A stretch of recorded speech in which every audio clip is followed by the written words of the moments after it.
नमस्कार किसान साथियों। हर वर्ष की भांति इस वर्ष भी रबी सीजन में क्रॉप सर्वे का कार्य प्रारंभ हो चुका है, जिसके लिए एक नया ऐप लॉन्च किया गया है। यह ऐप 2.7 वर्जन का ऐप है डिजिटल क्रॉप सर्वे का। इस ऐप को जब हम ओपन करेंगे तो यह हमारा लोकेशन एक्सेस करेगा और हमसे अपनी लैंग्वेज पूछेगा, जिसमें इंग्लिश सेलेक्ट कर लें। फिर हम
यहाँ पे पहला ऑप्शन है अपलोड पेंडिंग।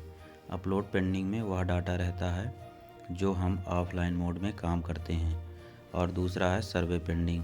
सर्वे पेंडिंग में वह डाटा है जो हमको मिला है सर्वे करने के लिए। तीसरा है अपलोडेड। यह डाटा है जो हमने अपलोड कर दिया है सर्वे करने के बाद। ये ऑफलाइन सर्वे यहाँ पे होगा, जो कि बिना इंटरनेट के सर्वे किया जाता है, वो यहाँ पे स्टोर हो जाता है।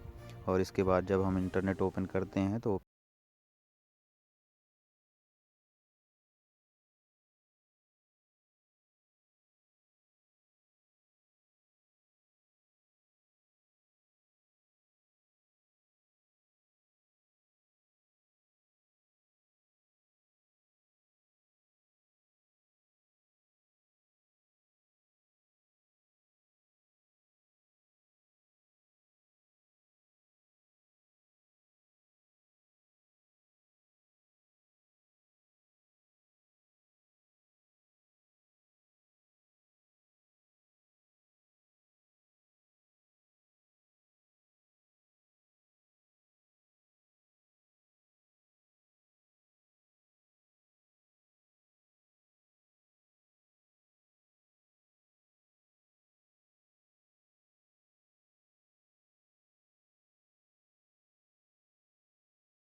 एरिया ऐड एन एरिया में ऐसा जगह दिखाना है जो कि कृषि योग्य भूमि नहीं है। वहाँ पे ये इसको दिखा सकते हैं। ऐड एन एरिया पर क्लिक करेंगे, सेलेक्ट एन टाइप पर क्लिक करेंगे।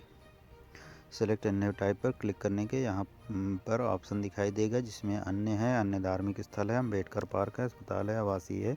इसी प्रकार करके चक्रोड है, चारागाह है, तालाब है, धर्मशाला है, नर्सरी है, नाला है, पीली मिट्टी है, बंजर है, पड़ती है, मंदिर है, मुख्य मार्ग है, रेलवे है, सड़क है, होली का स्थान है, हड़वार है। इसी प्रकार कई प्रकार के ऑप्शन आएंगे। अगर ऐसी कोई स्थिति पाई जाती है तो यहाँ पर हम सेलेक्ट करेंगे जो कि कृषि योग्य भूमि नहीं है, और अगर वह कृषि योग्य भूमि है तो फिर हम इसको सिलेक्ट नहीं करेंगे। फिर यहाँ पर हम एक नो का ऑप्शन है, नो का ऑप्शन सेलेक्ट करेंगे और आगे बढ़ जाएंगे। नेक्स्ट करने के बाद यहाँ पर नेक्स्ट ऑप्शन आता है फॉलो वेस्ट या वैकेंट लैंड। फॉलो वेस्ट या वैकेंट लैंड में ऐसी स्थिति आ जाती है जैसे कि वह ज़मीन परती पड़ी हुई है, उसमें घास फूस उगी हुई है, खेती नहीं हो रही है कई साल से, लेकिन उसमें कुछ घर वगैरह भी नहीं बन। ऐसी स्थिति में इसको सिलेक्ट करेंगे। यहाँ पर 4 ऑप्शन आएंगे, forest land, fallow, vacant, waste, जो भी लैंड हो। यहाँ पर हम क्लिक करके ऐड कर देंगे, ऐड करके आगे बढ़ेंगे। अगर ऐसा नहीं है तो नो कर देंगे, नो करके फिर नेक्स्ट करते हैं। नेक्स्ट करने के बाद यहाँ पूछ रहा है क्या कोई फसल ऐसी है जो बोई गई थी और अभी काट ली गई हो। ऐसी स्थिति तो नहीं है, तो यहाँ पे हम नेक्स्ट नो कर देंगे और नेक्स्ट करेंगे। फिर यहाँ पर पूछ रहा है पेरेनियल फसल, यानी कि जो बहुवर्षीय फसलें होती हैं उन पे पेरेनियल होता है, तो ये बहुवर्षीय फसलों का ऑप्शन है। इसमें से हम जो भी ऑप्शन होगा सेलेक्ट कर लेंगे, और अगर नहीं है तो नो कर देंगे। बायनुअल फसल में जो कि 2 वर्षीय फसल होती हैं, 2 वर्षीय फसल में जो कि ये 4 फसल दी गई हैं, अगर ऐसा होता है तो यहाँ पे हम सेलेक्ट करेंगे, नहीं तो इसको भी हम नो कर देंगे। और सीजनल फसल के ऑप्शन में, सीजनल फसल के ऑप्शन में ऐड क्रॉप करेंगे, तो यहाँ सेलेक्ट क्रॉप करेंगे। यहाँ पे सेलेक्ट करेंगे जो भी हमारे सामने क्रॉप बोई गई है, तो यहाँ पे हमें आलू दिख रहा है तो आलू हम सेलेक्ट कर लेंगे, और सेलेक्ट क्रॉप वैरायटी में जेनरिक वैरायटी हो जाएगी। सोइंग डेट में ऑप्शन सेलेक्ट करेंगे, यहाँ पे हम अक्टूबर या नवंबर का कोई सी भी डेट डाल देंगे और ओके कर देंगे। यहाँ पर एरिया डालना होता है हमें, फिर 0.094 एरिया हमने डाल लिया है। इसके बाद यहाँ पर इरिगेशन टाइप में सिंचित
गई है। अब यहाँ पर हम नेक्स्ट करेंगे, नेक्स्ट करके चेक बॉक्स पर क्लिक करके यहाँ पे सेव कर देंगे, तो यह डाटा हमारा सेव हो करके यहाँ अपलोड में चला गया।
होगा तो यह ऐप सही हो जाएगा और अच्छे से काम करेगा। फ़ोटो खींचने के बाद यह जो समस्या दिखाई दे रही है, जब सर्वेयर का फोकस ग्रीन पॉइंट की तरफ नहीं होता है तभी